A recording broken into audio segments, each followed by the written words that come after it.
A tragic day for the United States. 50 people killed and 50 injured. One second-generation American with parents from Afghanistan and of Muslim faith, 29 years of age, committed this outrageous act. This man was violent. His wife divorced him because he beat her over and over again. She said her father saved her life. He was under investigation by the FBI on 2 separate occasions. They concluded that he was not a threat. He had a security license for carrying guns and probably a concealed carry license. This means that he passed the necessary controls put forth by the state. He was actually a security officer, from what I understand, for the company 4GS since 2007. All these people failed to see him as a threat. I listen to the internet and all I can hear is, "We must ban guns in the USA."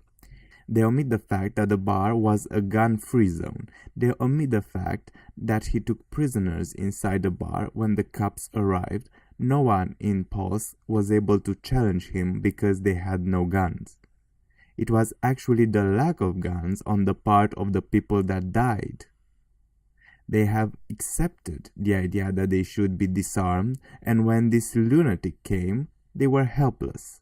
They paid with their lives when maybe they would have stood a chance. The problem of guns is as follows. The guns exist.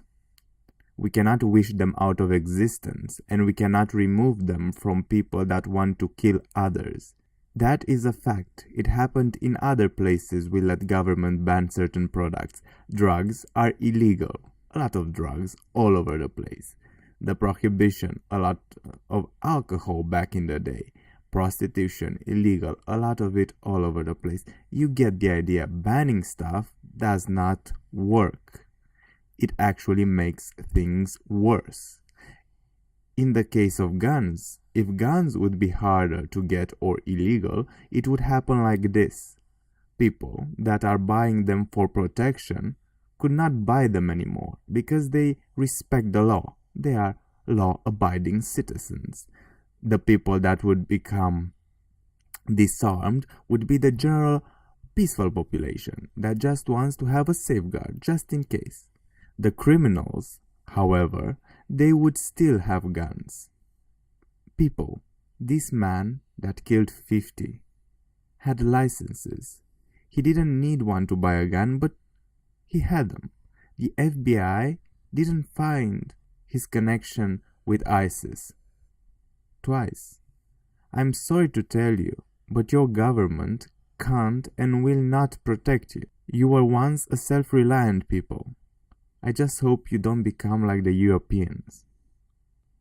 I never understood the concept of you will be safer if you're less protected. Don't worry, the cops will come and catch the killer after he kills you. Once again, the internet doesn't want to talk about the man's religion or ancestry or rendering it irrelevant. I wonder why. If he was a Buddhist monk, no one would have a problem with sharing that because Buddhists don't actually commit such crimes. Nobody would blame Buddhism for what he's done because no group uses Buddhist teachings to brainwash people into committing horrible crimes. On the other hand, Islam is used. And they got plenty of subject matter right there. He killed gay people. And the Quran says that gays should be put to death. It is very dangerous to promise heaven for a criminal. But this is what these people do. Ideas are powerful. This man was born in the US. And the culture of the US did not override his parents' culture and religion. He was, until the day he died, a Muslim Afghani man, like his father and like his father before him. He spoke English, he acted like an American probably, but his core ideas about the world were not American. You cannot change people so quickly. just take someone from all around the globe and 5 years later they are Americans. It doesn't work like that. People have ideas that they treasure, and those ideas are passed to their kids. They only become diluted by every generation, and if the group is not very big. Some will say, this is a mentally ill person. It doesn't matter that he's Muslim or that he was taught that gays are bad and all of that. I ask you this.